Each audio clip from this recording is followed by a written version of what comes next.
भारत में जेनजी का एहतजाज रंग ले आया। तलबा के एहतजाज के बाद भारतीय वजीर तालीम धर्मेंद्र प्रधान मुस्ताफी हो गए। भारतीय वजीर तालीम ने एक्स पोस्ट में अपने इस्तीफे का ऐलान किया। धर्मेंद्र प्रधान ने भारतीय वजीर आजम मोदी को अपना इस्तीफा भिजवा दिया। कई हफ्तों से तलबा तंजीमें वजीर तालीम से मुस्ताफी होने का मुतालबा कर रही थी। 2 मई को पेपर लीक होने के बाद तलबा ने एहतजाज शुरू किया, जो शिद्दत इख्तियार कर गया। देखते ही देखते उसमें हर तबका फिक्र के लोग शामिल हो गए। तो कॉकरोच जनता पार्टी जीत गई और मोदी सरकार हार गई। आपको अपडेट करें हम डेवलपमेंट के हवाले से। भारत में जेनजी का एहतजाज रंग ले आया है। तलबा के एहतजाज के बाद भारतीय वजीर तालीम धर्मेंद्र प्रधान मुस्ताफी हो गए। भारतीय वजीर तालीम ने एक्स पोस्ट में अपने इस्तीफे का ऐलान कर दिया। धर्मेंद्र प्रधान ने भारतीय वजीर आजम मोदी को इस्तीफा भिजवा दिया है।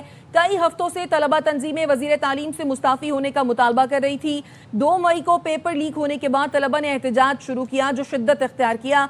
देखते ही देखते इसमें हर तबका फिक्र के लोग शामिल हो गए। तो जो कॉकरोच जनता पार्टी है, इसकी जानिब से बारहा ये कहा जाता रहा कि अगर तो वजीर तालीम नहीं देंगे इस्तीफा तो हम एहतजाज का रुख मोदी की जानिब मोड़ देंगे और वजीर आजम मोदी से भी इस्तीफा देने का मुतालबा करेंगे। अब भारत में जेनजी का एहतजाज रंग ले आया है। तलबा के एहतजाज के बाद भारतीय वजीर तालीम धर्मेंद्र प्रधान मुस्ताफी हो गए हैं। इसी पर बात करने के लिए हमारे साथ मौजूद हैं ब्रिगेडियर रिटायर्ड वकार हसन साहब। बहुत शुक्रिया वकार हसन साहब वक्त देने के लिए। बताइएगा, हिंदुस्तान के अंदर कॉकरोच जनता पार्टी का एहतजाज रंग ले आया है और अब उनके जो वजीर तालीम है धर्मेंद्र, उन्होंने इस्तीफा दे दिया है। क्या कहेंगे इस पर?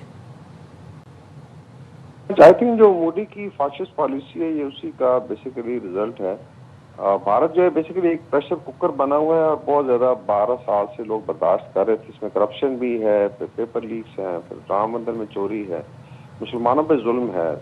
और ये आई थिंक एक नेचुरल रिएक्शन था, सिर्फ एक ट्रिगर था जो नीट के जो पेपर्स हैं उसकी लीकेज के बाद जो एक ट्रिगर बना।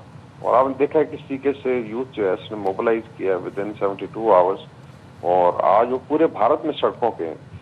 मेरे ख्याल में तो एक तो मोदी का जो बयानिया था और आरएसएस को बहुत बड़ी शिकस्त है, क्योंकि जिस तरीके से लोगों ने रैली किया, इसमें हिंदू हो, मुस्लिम हो, सिख कम्युनिटी है, क्रिश्चियन है, सब इकट्ठे थे, बच्चे थे, खवातीन थी और बुजुर्ग थे।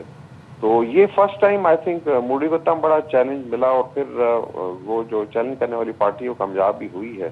तो ये आई थिंक एक बहुत बड़ा रेवोल्यूशन है जो भारत में आया है और शायद चीजें भी आगे जाएंगी, बिकॉज अभी जो है पुलिस ने इतनी ज्यादतियां की हैं लोगों के ऊपर, आपने देखा तशद्दुद भी किया है, पैलेट गन्स यूज की हैं और उसकी भी अकाउंटेबिलिटी होनी है। और इसमें फिर आप देखेंगे कि बाकी अपोजिशन पार्टीज भी किसी न किसी फॉर्म में शामिल हुई हैं। फार्मर्स हैं, इस तरीके से मुंबई में आई थिंक शिवसेना आई निकली हुई, तो इस तरह अरुणाचल प्रदेश है, लद्दाख है। तो I think this was becoming all India और मोदी ने फिर अपनी गर्दन बचाने के लिए प्रधान साहब का इस्तीफा आगे पेश कर।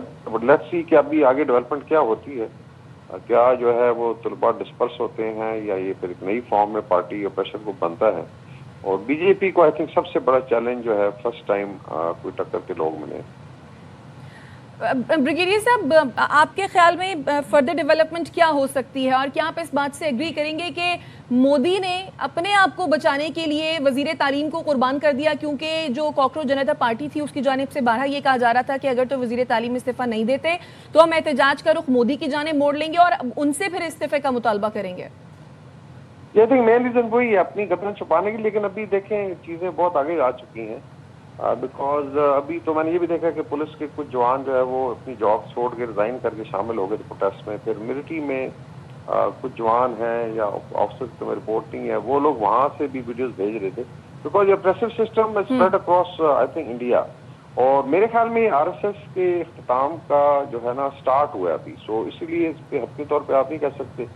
आई कैन से कि ये एक पहला फेज है जिसने आगे टेक ऑन किया यूथ ने। और अगर आप उनकी बातचीत सुने तो आई थिंक बड़ा क्लियरली नजर आता है कि किस तरह एक ऑपरेसिव सिस्टम है, करप्ट सिस्टम है। 1-1 करोड़ रुपए का ये पेपर बिकता है, जो बड़े एग्जाम्स होते हैं, कंपेटिटिव एग्जाम है, मेडिसिन की, इंजीनियरिंग के और जो सिविल सर्विसेज के, पुलिस के, और ये सारा करप्टेड है। और उसमें बेशुमार फिर इसी तरीके से अंबानी अडानी इस तरीके से कॉर्पोरेट है। फिर इसके अलावा गोदी मीडिया की भी बहुत बड़ी शिकस्त है, बिकॉज गोदी मीडिया सोचता था कि वही नैरेटिव लेके चलते हैं और सोशल मीडिया नैरेटिव के through I think they have been defeated. फिर इंटरनेशनल कम्युनिटी में बहुत ज्यादा जगहसाई हुई है اور یہ I think I would say breath of fresh air ہے کہ بھارت کی جو RSS کی پریسو پالیسی ہے اس کے سامنے کوئی فرسٹ ٹائم آگے کھڑا ہوا ہے اور یہاں سے آپ کہہ سکتے ہیں کہ پش بیک سٹارٹ ہوا ہے.